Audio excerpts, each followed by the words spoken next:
When I was really early into my training days, so if you've been following my channel for a while, you know that when I first started to work out, I started out in my parents' basement with a like bare bones gym, had a couple of power blocks ready to go, like you could adjust the weight on it and pull up, and that would be the weight that your dumbbells were. I had a bench and a bar, and that was really all I had to work with. And during that time, I remember I found one YouTube channel and I just stuck with it. And it was Athlean X. Every day I would watch Athlean X and I'd do like all my research and pretty much just like go with that one channel. And I had an ab workout, like a 5 minute ab workout, like follow along video from him. And some of my friends, if they're watching this video, they'll know what I'm talking about, because I would make, whenever any of my friends would come out over with me to work out, I would make them follow along with me to this ab routine, and it would just like kill the both of us in 5 minutes. And it was just like body weight. There was nothing really like extravagant to it. It was just body weight ab exercises. Um, so I kind of want to segue that into what I'm going to be talking about in this video. Um, I didn't take like a super smart approach to training back then. I was in my basement. I was kind of just doing whatever muscle group I wanted to do that day. And I was just following one influencer and one YouTube channel only. And that's kind of contrary to what you would think people would do today, right? And I kind of caught myself in this when I started working at the gym, started getting access to a lot more equipment. I went and followed like Athlean X, followed Renaissance Periodization, followed Jeff Nippard, followed Sam Sulek, and like just any and all people that I could imagine. I started to get all the fitness knowledge that I could to try to optimize everything. And that's a lot of the problem, where if you're anything like me and you're a pretty intelligent person, before you get into something, you kind of want to already have it planned out. You want to already have like the best exercises picked out. You want to have the best split. Like, what's the best split? Is it push pull legs? Is it full body? Is it bro split? And like, you put all these hours into research, and I wasted so much of my time trying to find out the perfect, like literally down to the order of the exercises I was doing. Like, oh yeah, like do I want to do I want to start off with bench press, then I want to do the dumbbell bench press. Oh, and then since triceps is my priority muscle group, that's not chest, and it's more of a priority than shoulders, then I can do the triceps in the middle of my workout and then do shoulders last. But then for triceps, I want to do like a more compound movement. So then it just gets way too out of hand. And I put so much time into like optimizing and perfecting the routine that I typically, what I see when people like go too hard into this, luckily I didn't waste too much time. And like, it took me like a day to do that. And I kind of like, whether or not it was perfect, I kind of just went on with whatever I had planned. And then over time, I kind of slowly made it better and better until it's the split and the routine and the exercise order I'm doing today. But a lot of what I see people doing nowadays, if they're just getting into the gym and they're really like me and they want to optimize everything and make everything perfect, is they enter this kind of thinking about it stage. So, and I was guilty of this for a long time when it came to, sorry, I heard again a little mess up. So when it came to, let's say, becoming a personal trainer, right? I knew that's something that I wanted to do. I knew it's a side business that I wanted. I knew I wanted to make this YouTube channel. I wanted to make my website, and I wanted everyone to have access to it. I wanted to start helping people and training people and kind of putting them on the self-discovery that I put myself into. But the problem with that is I wanted to fully research everything. And it's like the trap I fell into where it's like I want everything to be perfect before I get into this. And I thought about being a personal trainer for probably a year before I did it. And all of those months that I spent not in a personal training course, not, making my website, not uploading to YouTube, somebody else was doing it and beating me at it because they're getting more experience. Because if you take, let's say, like, you take any skill, and, like, let's say you want to learn the guitar, somebody might take 5 months, finding out what the best guitar is, finding out what, like, the best setup is for your audio, um, like, finding out, like, the best, like, type of song that they want to play and learn.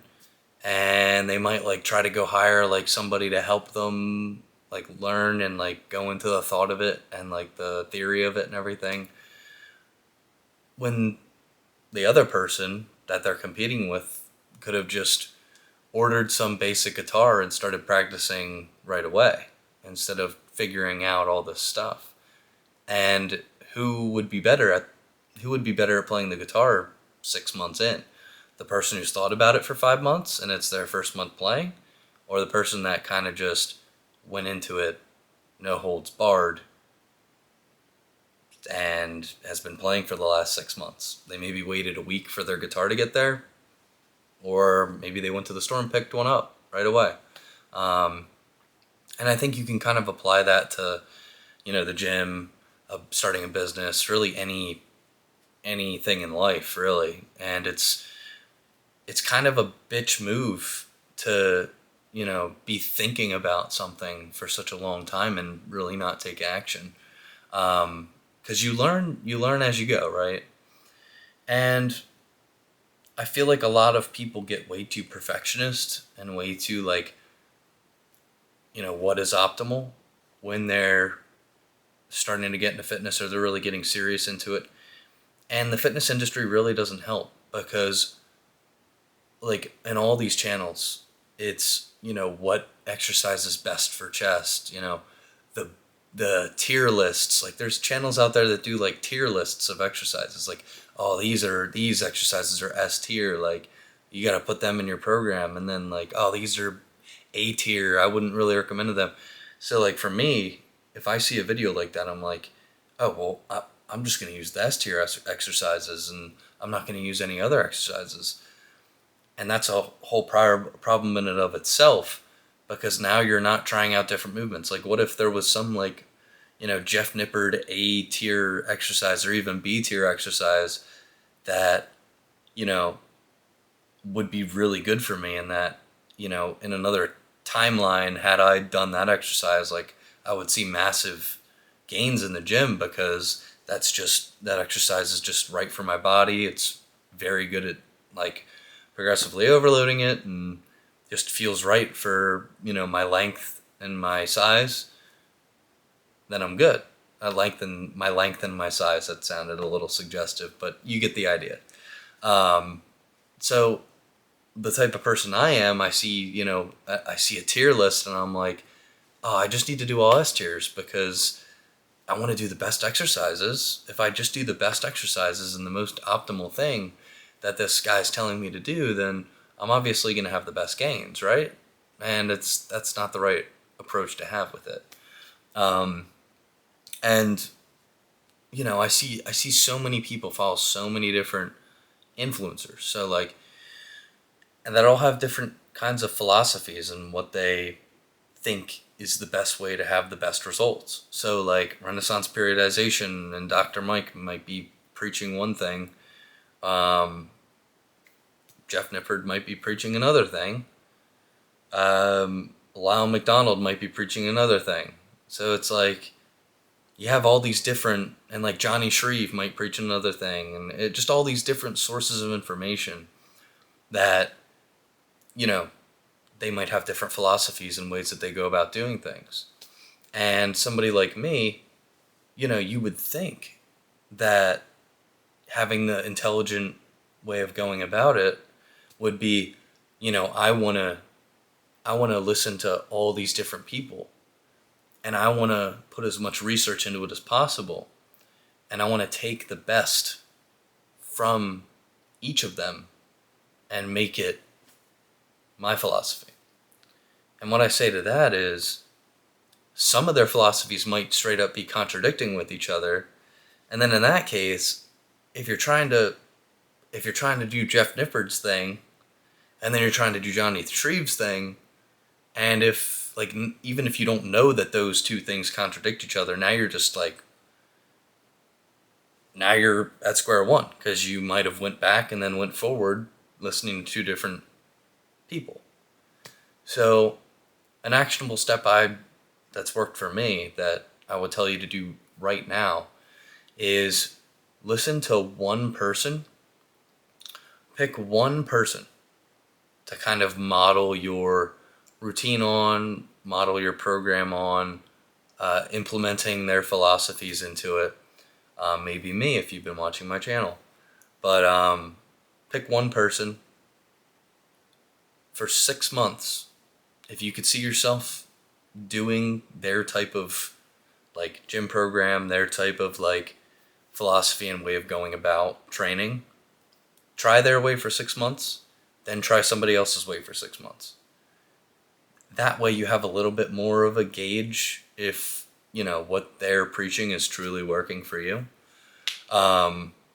Because so many people get so caught up in wanting all the information and to sift through all of it and make it all as optimized as possible.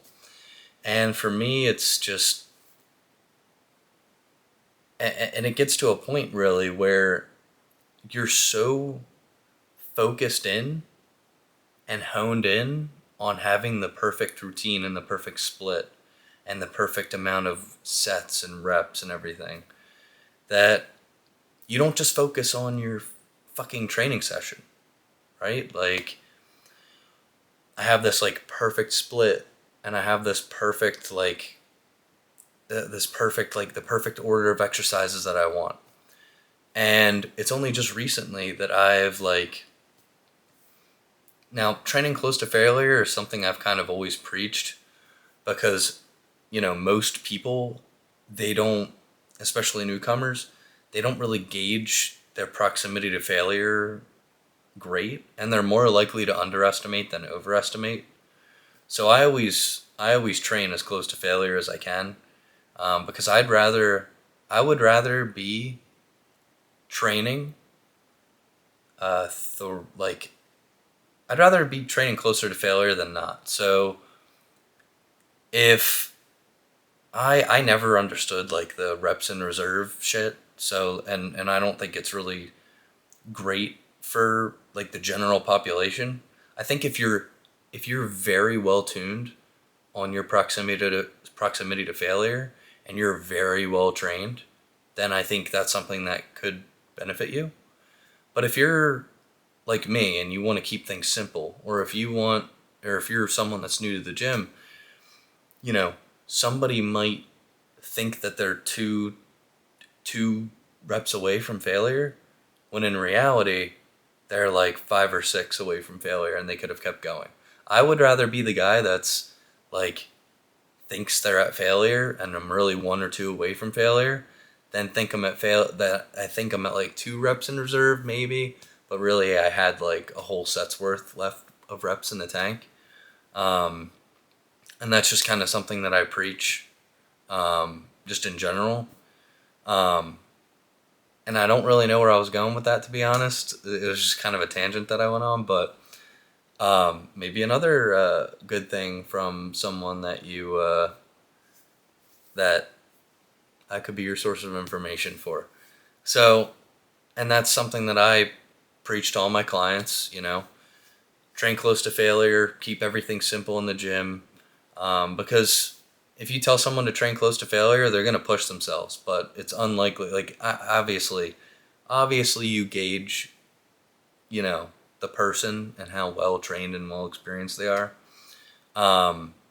So obviously you're not going to tell someone who's really well attuned and really well trained, oh, you're pushing to failure every single set, because there's two types of failure. There's like the type of failure where you're like, oh, if you would do one rep that isn't perfect form, then that's failure. I think that's like technical failure, or like it's like failure where it has to do with your form. So the first rep that you feel where your form isn't 100%, you stop. I don't like that, because you're really not. I feel like I'm not pushing myself that much if I'm not like cheating on the last like one or two reps. Like, come on.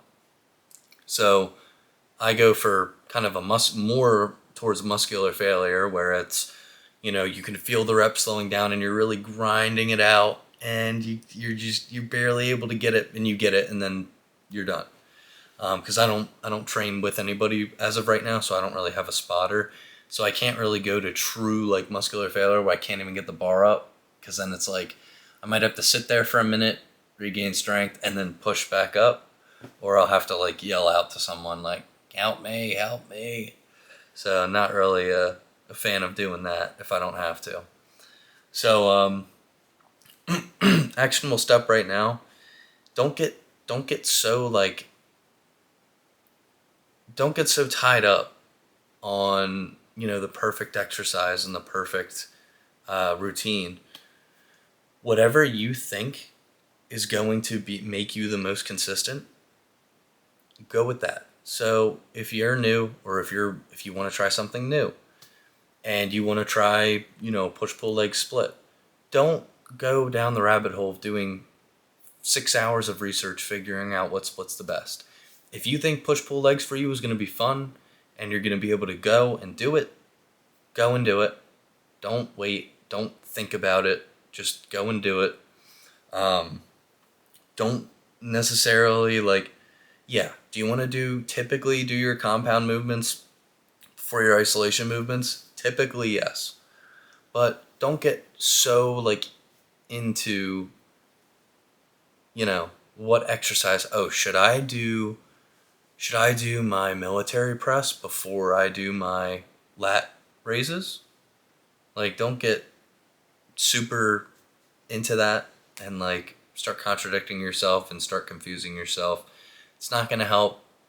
Just go in, do your thing, have fun, be safe, and above all, push yourself to past technical failure, but not until muscular failure. So I hope this video helps you. I know it helped me, not keeping things super complicated, super pedantic. A lot of channels out there will try to, they'll be very knowledgeable, but they'll talk in such an uppity way, or in such a scientific way that, people that just want to keep the gym simple and know the bare bones facts and go in and do their thing often get lost in this optimization and this scientific language. That's not what this channel's about. That's not what I'm here for. I want to keep fitness and keep the gym simple. I want to make it so you can do the most with the most bare bones information that you can keep in your head and remember. So if this video helps you, feel free to leave a comment or subscribe or like the video. My website link is going to be down in the description below. If you want to work with me one-on-one personally for whatever training needs you might have, or if you want to have a program specifically built for you, you have it in you to be great. Goodbye.